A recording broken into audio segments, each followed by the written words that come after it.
Always love the great Chris Hassel with those game previews. It's going to be a fun one today between the Ravens and the Bills, and should have a lot of storylines to discuss. And to break that down for us here on Fantasy Football Today, former NFL General Manager Rick Spielman and the guy who's covered the league more than anybody else in the history of the world, Pete Prisco. Oh, God, those old Red Grange games. I remember them like they were yesterday. Yep, those leather helmets were fun. All right, let's talk about this game here, guys. How good was that, Otto Graham? It was great.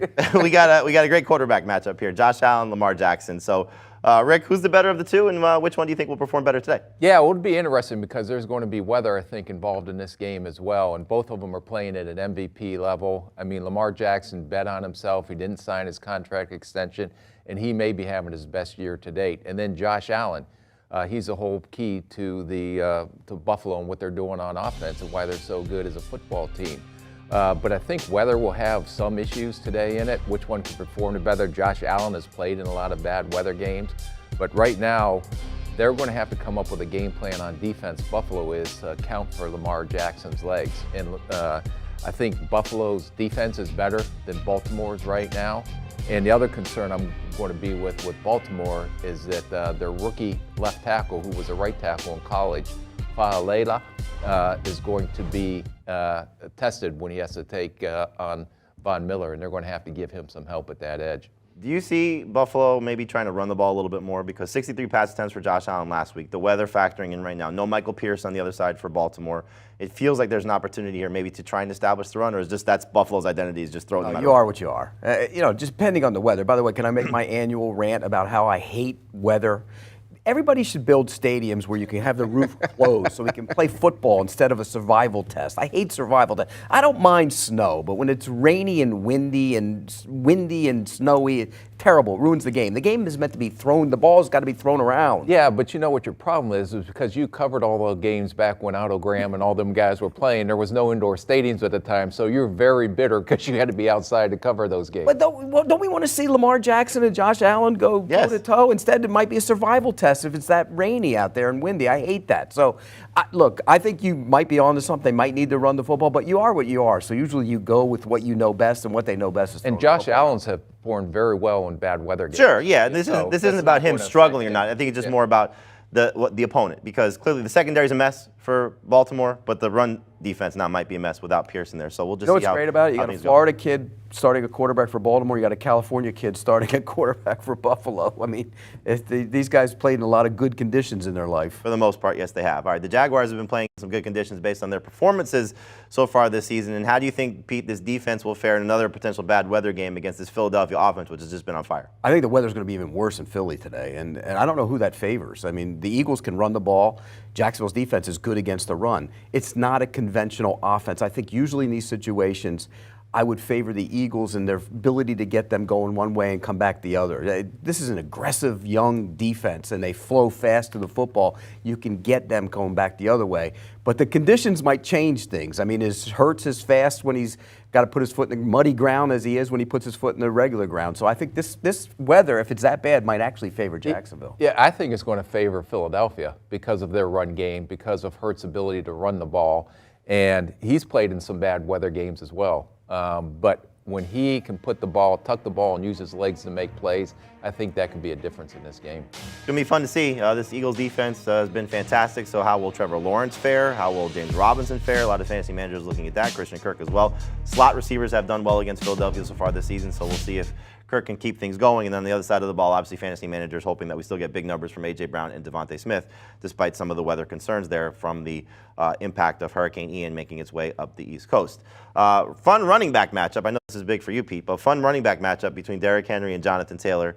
You have basically what was last year the changing of the guard. Derrick Henry was the rushing leader, handing the mantle off to Jonathan Taylor after Henry got hurt. Which is the better running back in today's game? You know, you're funny. You said, I hate this. This was my pick. I picked this one. This is my thing to look at. I love running backs. You know how much I love running backs. Who's the better running back today? I think Taylor will be the better running back today. Again, we talk about it all the time. Henry gets those feet going, you got a problem. If he doesn't get his feet going, you're going to be able to tackle him behind the line of scrimmage. The Colts haven't been great on defense. The Titans haven't been great on defense. I think both these guys will have good games. It's going to be fun to watch, but I'm leaning more toward Taylor. And I would agree with you on that. If Indy's defense can get Henry going lateral instead of just downhill, because that's when he's most effective. He's not as effective when he has to run laterally and try to bounce it to the outside, where Jonathan Taylor probably has a little more rounded game as far as being able to run those inside zones, but he also has enough speed to bounce it and get outside if he needs to. A lot of people concerned about Taylor. Missed his first practice in high school, college, and the NFL this week, dealing with a toe injury. He's going to be fine. I really want to see them do what they did last week with Derrick Henry. Throw him the ball. He needs to just get the ball, create some opportunities, not just when everybody knows he's going to get the ball behind the line of scrimmage. Throw him the ball in space. His receiving core has not been performing very well right now for the Titans. That could be a big part of Ryan Tannehill's success as well. And Shaq Leonard is going to return for the Colts. Play a lot of just zone, though, in Indy, and screening them and stuff is tough to do with. But just create touches for him in a different way. It doesn't necessarily be today only, but just moving forward. I'm with you. Just a different way to get him the ball. All right, Rick, when you look at Cordero Patterson coming off a great game last week, he's had 2 games now over 100 yards rushing. We keep waiting for this 31-year-old running back to start to fail, but he continues to get great numbers and great production. Has been a really good find for this Falcons offense. Is he going to have another good day today against the Browns without their edge rushers? I think he's going to continue, and everybody talks about, we traded up to go get him, and you knew that he was going to be an all-pro or very productive as a kickoff returner. And when you watch him return the ball, and anytime he had the ball in his hands, he's got some special ability. Not only is he fast, but he's big.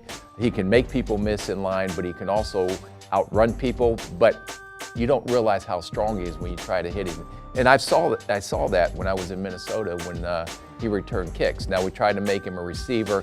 Never really got all the nuances of that position, but when he was most effective, and a lot of teams have tried that, utilize him as a niche type player. But I thought Arthur Smith in Atlanta has done a great job. And even though he's 31 years old, as we say in the front office, he doesn't have a lot of tread on his tires. He hasn't been taking hits for the last 10 years. So this is his second year. He seems to be finding his groove, and I think he'll have a big game today. It'll be interesting to see him versus Chubb. No, he's not on the Vikings anymore, so clearly you got rid of him. Why don't you go cover Otto Graham? Me and Jamie will take over the rest of the show. You're raving about the player, but he isn't on the Vikings. I love the player. Just sometimes it doesn't always fit. People got to try to figure out how you utilize guys' positivity. He's still the guy who drafted him. He's still that you hang your hat on that, So at least you. But then he got rid of him. Can't hold on everybody. Money matters.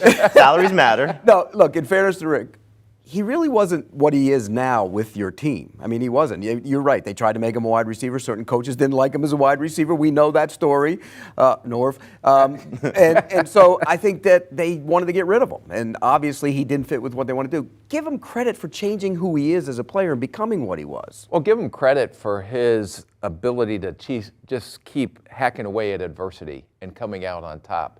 And I give credit to Arthur Smith, and he went to a couple other places, Chicago, he was up in New England. They were trying to find a niche for him, but whatever they did down in Atlanta, something really clicked in this kid. And I know what type of kid he is. He's a great kid. He has passion for the game. He really likes to play football, and now they finally found a niche where he may be a true running back. Yep.